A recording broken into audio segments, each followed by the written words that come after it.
Some look through this prism, looking for buried treasure, but instead find history.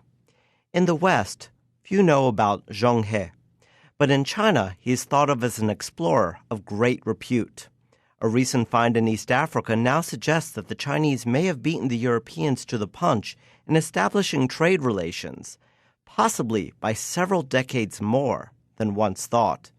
Here to talk about a 600-year-old coin and its significance is Chapurukha Kusimba, curator of African Anthropology at the Field Museum. Welcome, Dr. Kusimba. Thank you. Thank you very much, Andrew. Where and how was this coin discovered? We found this coin on the island of Manda in Trench 1 in Level 1. The island of Manda is off the Kenyan coast in the Lamu archipelago. This is a region where a few years ago, I think it was in the early 90s, a British archaeological group discovered the earliest mosque in sub-Saharan Africa that was dated to around 750 AD. So it's a region that we know also sees the earliest rise of urbanism, earliest manifestations of urbanism in sub-Saharan Africa. Of course, Ethiopia beat East Africa to it, but the Kenyan coast, or the Swahili coast as we call it, has been a region that has interacted with the Mediterranean world, Western Asia, and South Asia for the last 2,000 years, you might say. So the finding of this coin on this particular island at the site that was burned to the ground around 1430 AD, just a few years after Admiral Cheng Ha made his famous expedition to explore the Western Indian Ocean. I think that what surprised us was essentially the timing, that the site was abandoned as far as we know in 1430 AD. It was never re-inhabited again. And on day one of carrying out our excavations in Trench 1, we actually found this coin. In terms of the coin itself, you said that this city had been a port of a lot of different types of international trade. How do we know that the coin came from Cheng Ha versus someone Cheng Ha may have traded with elsewhere who brought it in? We don't. We don't know. And it is quite possible that there were two things that are going on when you look at coins, particularly doing business in the ancient world. When you think about it, would have been very cumbersome because you have needed to carry a lot of money in coinage. They didn't have notes at the time. In fact, Muslims later invented the check. The original word for the check is an Arabic word called sak. And so essentially S-A-K-K. And so in many, many respects, a lot of the coins that would have been carried around would have served many purposes. And I think for imperial issues, such as the coin that we are looking at, they're essentially playing a dominant role as tokens. These will essentially be diplomatic gifts that will be given, issued from the emperor to his or her counterpart. In most cases, it was often his counterpart. They are like these commemoration coins that are often given. Obama was giving out some to his contributors and things like that. So it serves that kind of diplomatic purpose. But then the original purpose of coins, as we know, is it's money. And so with money, I think once an issue is made, obviously you have to guard against counterfeits that will emerge, right? Mm-hmm. And so when you find a coin that is so rare like this, one of the things that you always think about as an archaeologist, is it an original issue or is it a counterfeit? And you can only know that when you do laboratory analysis, chemical analysis, that will then put together and help you identify the chemical composition of these coins. we know the chemical composition of the imperial issues has already been conducted. And I think that once we do ours, we'll be able to measure the inclusions we are finding from ours to what is already known. Only then will we be able to know that this is an original imperial issue or this is in fact a counterfeit. Both are important because even if it is a counterfeit, the only place it could have come is Southeast Asia, right? And Southeast Asia is not very close to East Africa. So it will just show that there is still that trade that is going on between East Africa and Southeast Asia. And because Southeast Asia is trading directly with China, I think that the impact will, from a scientific standpoint, will still be the same. But it remains to be told that this is the second Chinese coin to be found in the shores of East Africa that is quite clearly a Chinese coin, and one cannot argue with that. You said several interesting things. One that I think we forget, and it's true even to today to a degree, is that the value of a coin is symbolic. It's an agreed value between multiple cultures, multiple peoples.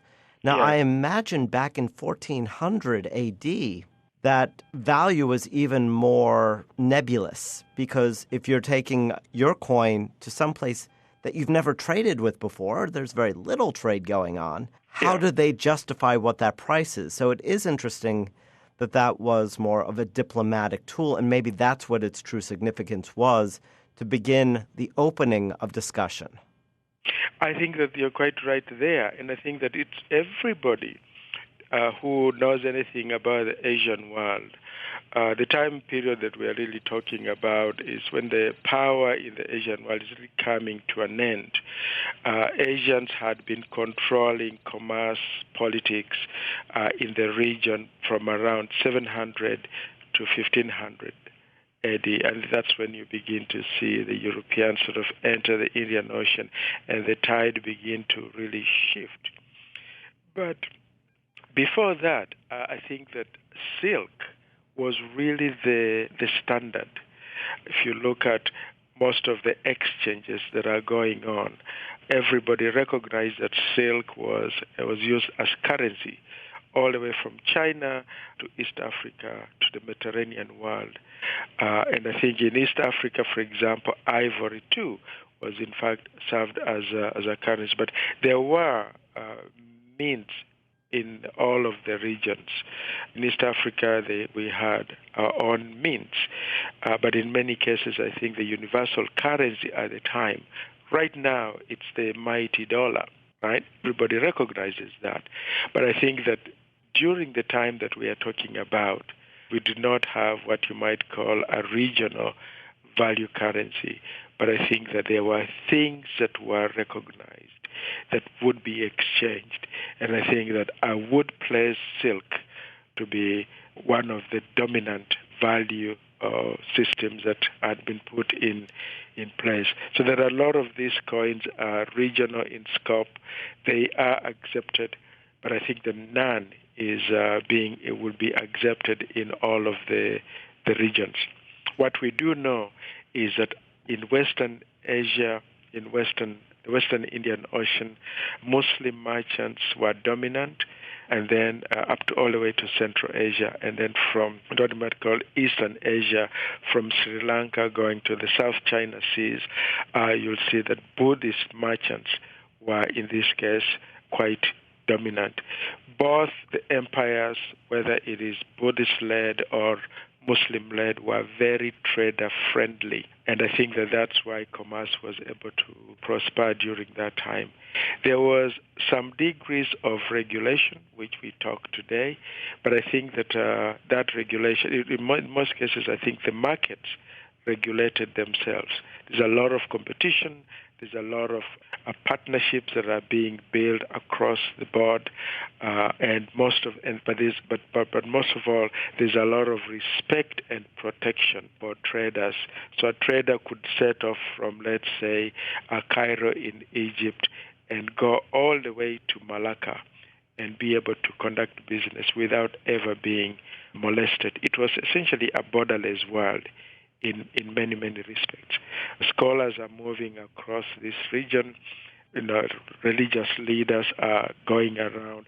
You have sultans and kings developing what you might call today think tanks, where they bring scholars from different religions and backgrounds to sit and debate the major issues of the day. And I think that while this was going on, this is a time that we're also beginning to see the movement of precious goods that archaeologists are now beginning to recover. What the publics do not know that there is a much longer history linking Asia, Europe, and Africa that goes back, that is traceable to, as far as I know, the last 5,000 years. The Indian Ocean is the oldest maritime sea in the world. When you think about what we eat today, rice that Americans consume is Asian rice. But this Asian rice came to the Americas not directly from Asia, by way of Africa. In Asia, a lot of people eat millet and sorghum. These are African domesticates that, in fact, become staple foods in Asia nearly 4,000 years ago. The bananas that we eat, these are Southeast Asian domesticates that become established in Africa some 3,000 years ago. So you're really talking about a long, deep time period when communities around the world have engaged in interactions. And one of the exciting things about how a lot of flowers and, in fact, food move around is that the issue of taste. Anytime I read, for example, explorers or adventurers' writings or diaries about the food that will be eaten at the Sultan's court, let's say even in Central Asia, a city like Bukhara, that same food was being served in East Africa, it was being served in North Africa, in Aleppo, in Syria, and even in Spain. But the issue of taste and the role that the taste of these rich people, how it helps shape the world that we know today, I think is often underestimated. But it just serves to show that a lot of the major discoveries as we know them, whether they are in science, engineering, mathematics, business, the check, as I mentioned earlier, it's all issues of banking and insurance that we know today as very, very Western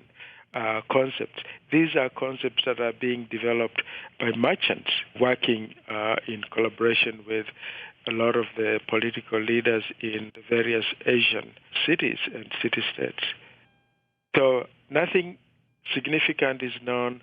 I think that from the scholar's perspective, from the public's, I think we know so little. And I think from a political standpoint, I think that because of China's increasing influence in the world, I think that the finding of this very early evidence makes it a lot more exciting. So if I was a Chinese diplomat listening in, I'll say this is a real opportunity for us to begin talking about this long-established relationship that goes back to even 70 years before Europeans set foot in Africa. So, so it's that kind of thing. Looking at the bonds that bring us together, not to mention looking at how a penny is worth quite a bit of our thought. I'm Andrew Hiller for The Prism, and we've been speaking with Chapurukha Kusimba, who is with the Field Museum. Thank you so much for your time and giving us an entree into this shared world. Thanks, Andrew.